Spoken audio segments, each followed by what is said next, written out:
Like I said, welcome to Gatorbox. Tonight's game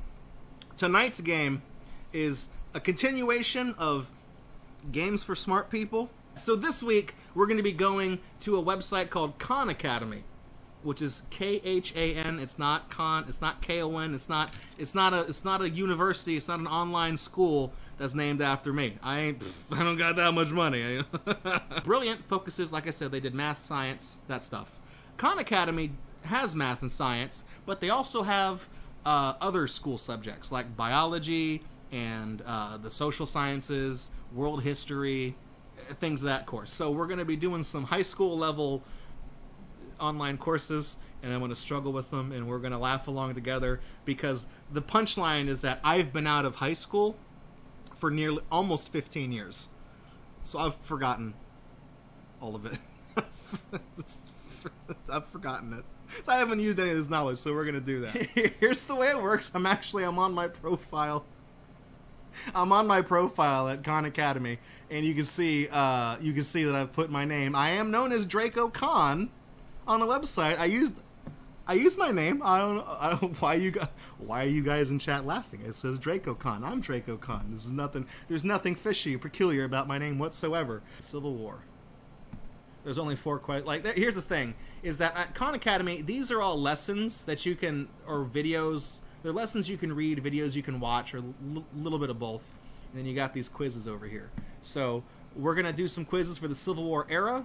Let's see, we got one for the eve of the Civil War, slavery, Civil War, Reconstruction, and then I guess we'll do the... Okay, here's a question. Let's try this. Let's go through and answer these, and then we'll do the test at the end. And then for other times, we'll just see what happens if we jump straight to the test. Let's go with I guess let's go with slaves. All right, here we go. The Anti-Slavery American Colonization Society planned to deal with the issue of slavery by creating a territory in present-day New Mexico where former slaves could live freely. That sounds kind of fucked up. That's like the reservation worked for Indians, it'll work for freed slaves too. Sending slaves to a community in Canada in an agreement they made with the British government. Sending the slaves or sending them back to Africa. Okay. Oh no! It's just like the brilliant ones. Demonic Void, wasn't that Liberia? That might be correct, because Liberia is one of the countries that's being taken advantage of by that company that makes those dumbass 9/11 collectible coins, which are legal tender, but you read the fine print, legal tender asterisk in Liberia. So let's this is not me doing the racist answer, okay? I'm gonna click C because logically we brought the slaves over from Africa, so I can kind of see in a twisted sense the right thing to do would to not to fucking rehome him in New Mexico or send him to Fandramon's backyard in Canada. The right thing to do would be to put him in Africa. So let's... Okay! Yes! The Free Soil Party was a political party mounted by the temperance movement, which worked to enact prohibition laws in new states entering the Union. For some reason, Union's not capitalized here. The anti-slavery movement, which worked to prevent the expansion of slavery into new territories. Or the pro-slavery movement, which hoped that slaveholders would have the freedom to practice slavery in new territories. Okay, so when it says Free Soil Party, Fangermon, dirt. When it says Free Soil Party, is it free soil as in it's free, there's no slavery, it's free, like how California was a free state? Or is it Free Soil Party as in you have the freedom to do what you want on the land? That includes slavery or not slavery, you could at your discretion. Or is it Free Soil Party as in, come get some free fill dirt, for your driveways. We got a whole lot of dirt. Bring a truck, bring a shovel, take as much as you want. Fill those potholes in your front yard so you don't keep running into them with your tractor. The Free Soil Party did not attempt to open the practice of slavery to new territories. Okay, so it's not C. And B? I guess? Can we get another hint? Uh-oh. What? Choose solution. Choose one. Oh, shit! The next hint is the solution. Okay, this is gonna be the one where if I get this wrong, I'm never gonna hear the end of this. The founder and editor of the abolitionist newspaper The Liberator, a northern black abolitionist who had escaped slavery, or the first black senator from Massachusetts. Okay, Frederick Douglass. That's a familiar name to me. Because I probably learned about him when I was in high school. I know he was black, so I feel like if he was black and the answer was A, it would be a founder and editor of the abolitionist newspaper The Liberator, comma, who was black. So it's either B or I don't think it's C. I don't think he was a senator. So I'm thinking it's B. I know he had something to do with slavery, which is obviously why he's in this chapter, but there you go. Dr. Surgeon Guy. Oh, he was in Epic Rap Battles of History. That's where I know him from. Alright, let's just go with... Alright! We did that! Yeah! Okay. You got... Oh, okay. So we got... Oh, we got energy... Oh, what the fuck? We got energy points here. So you lose points if you use hints. So let's try not to use hints unless we have to. Let's do the one about the Civil War, and then we'll do the last... The big one, okay? That's... I'm just kind of flying by the seat of my pants. I didn't do these ahead of time because... I didn't want to spoil something potentially funny, so I didn't do these ahead of time because I didn't want to spoil something potentially funny about slavery in the 1800s in the United States of America. On April 8th, 1865, at Appomattox Courthouse, Ulysses S. Grant surrendered to Robert E. Lee, leaving William Tecumseh Sherman to win the Civil War with his March to the Sea. Confederate forces won a surprising victory that extended the Civil War until November, or Robert E. Lee surrendered to Ulysses S. Grant, effectively ending the Civil War.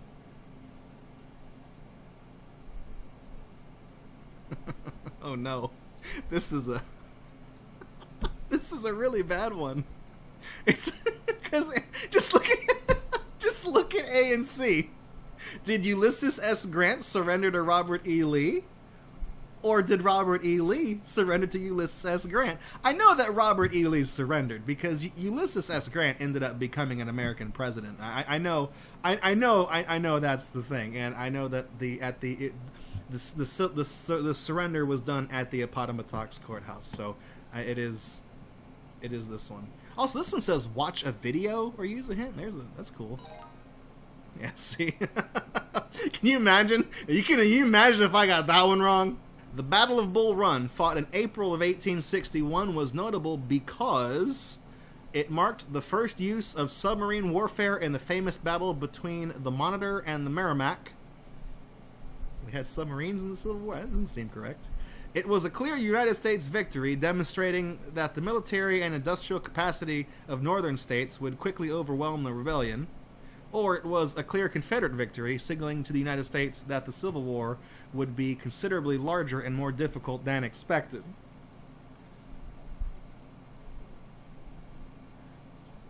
I don't know. I don't know. The guy, I'm not the dude from Pawn Stars, okay? I don't just know all of this. Okay, regular magical unicorn says A because it sounds the coolest. I don't think they didn't. Are you gonna put a submarine in a lake or something? The Civil War was fought domestically. There's just no reason to. You're not gonna go across water. There's you look.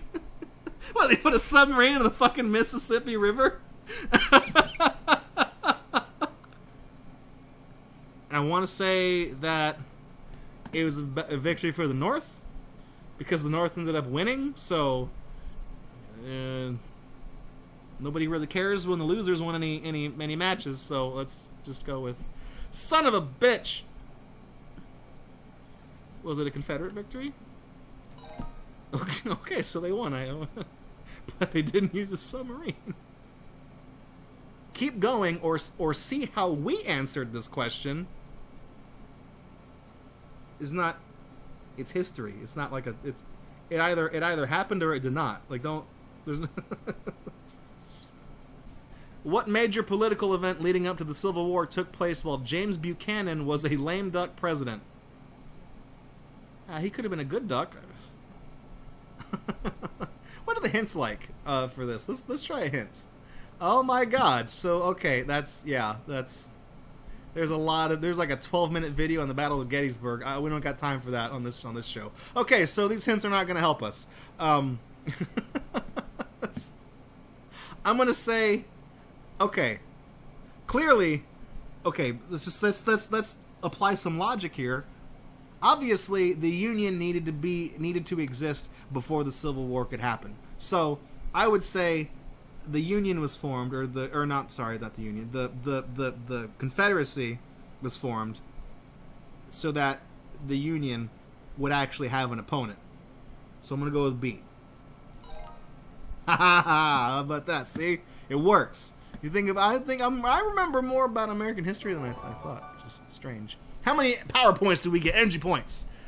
Oh, we're practiced now. 325 energy points. Here we go. This is the 9-question battery of the Civil War. Get any 7 correct. Oh. Andrew Johnson, who ascended to the presidency after Lincoln's assassination, treated Southern states ambivalently. While he was a big believer in states' rights, he also advocated for African American rights and for the Southern states to enforce equal protection. Harshly, he ensured that federal troops remained fixtures of the Southern landscape throughout his presidency and refused to pardon Confederate generals. Or leniently, he pardoned many former Confederates and had their land restored, and he put a premium on states' rights. Again, I want to go with Tokus. Excuse me. Tokus Rage, thank you for the 10 bits. I don't know what I'm doing either.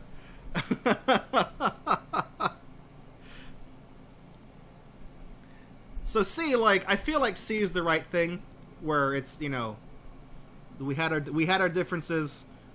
We're not going to make any progress as a nation unless we do it together. So, hey, no hard feelings. Let's patch it up and let's fix our country and let's move forward. So that's okay. The Emancipation Proclamation. Oh, I don't know what this one did. It's not even. They didn't even put it in bold. It's not even an important subject. Did it free all the enslaved people everywhere in the United States?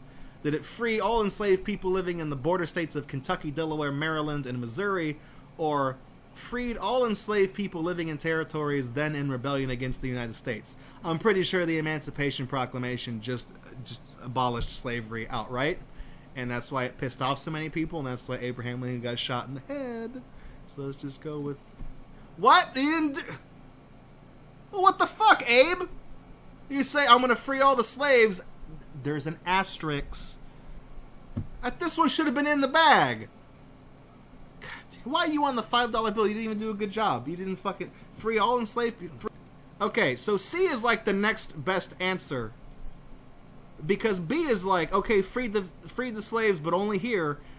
This would be okay, maybe I jumped the gun because the only place where there were slaves in the country, I believe, was in the Confederacy. So, is it okay? Wait, the did not apply to enslaved people in the border states. It did. Oh, because they didn't join the again. Abe, you don't just... If you're gonna free the slaves, you don't half-ass it. You whole-ass it, okay? What was one result of Nat Turner's rebellion in which Turner organized a group of fellow slaves and killed 60 white people? That's 6 tens, and that's terrible. Virginia, Maryland, North Carolina enacted gradual manumission policies. Abolitionist John Brown, who many believed had incited Turner's rebellion, was hung or hanged? Oh. White Southerners created stricter laws to police slaves' behavior.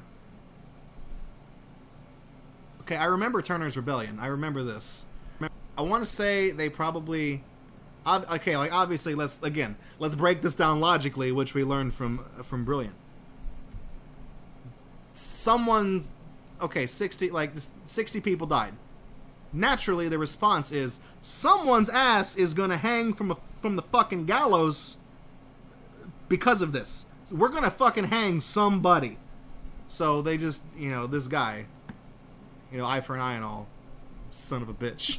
So we cannot miss any more questions. We have to get the other 5 right. Oh, fuck. Okay, Massachusetts Senator Daniel Webster opposed the Great Nullifier, John Calhoun, calling instead for northern states to secede from the Union, which he believed to be irrevocably tainted by slavery, southern states to secede from the Union, which he believed unfairly restricted the rights of slaveholders, or national unity.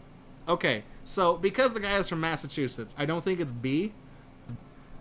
Remember when we were doing the quiz for artificial neural networks, and the first 2 answers was teach the system with all the pictures of dogs, and then test it with the pictures of cats. Or teach the system with all the pictures of cats, and test it with dogs.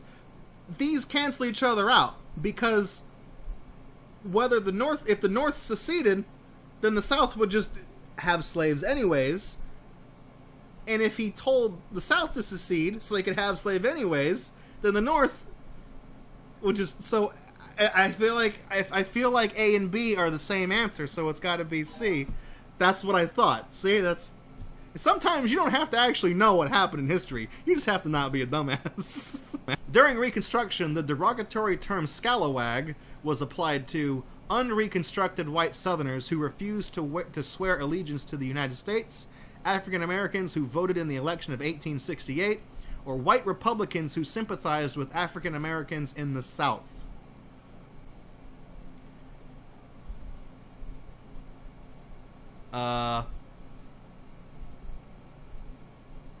Scalawag. I thought that was a pirate term. I want to say it's maybe A, like... I don't know, like resistors or something? Like resistors? So, let's just try... Okay, well, we're not going to pass this test. Abraham Lincoln, who was elected president in 1860, represented the Constitutional Union Party, the pro-slavery Democratic Party, the anti-slavery Republican Party.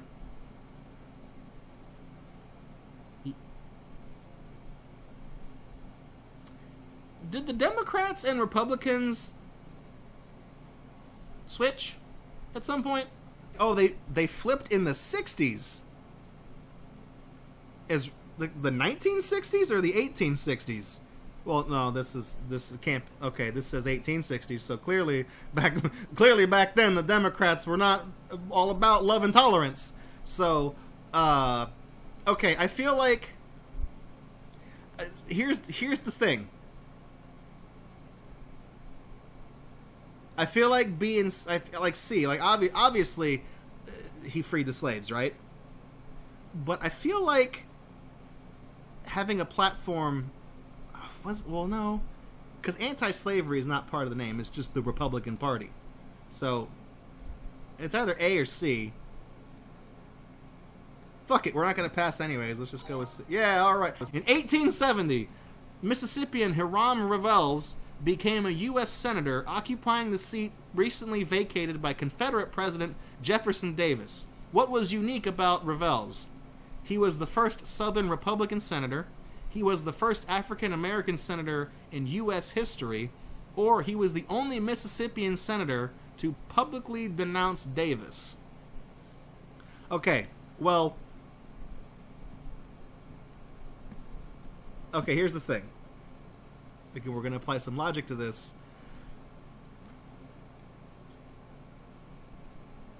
That does not sound like a white name. So, there's a possibility he could have been the first African-American senator in U.S. history. So there's that. Now that I've said something that's probably irrevocably racist, let's see if he was the first African American senator in U.S. history.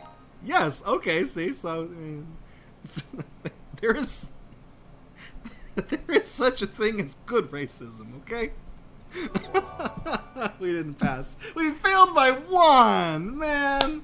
Oh, we didn't.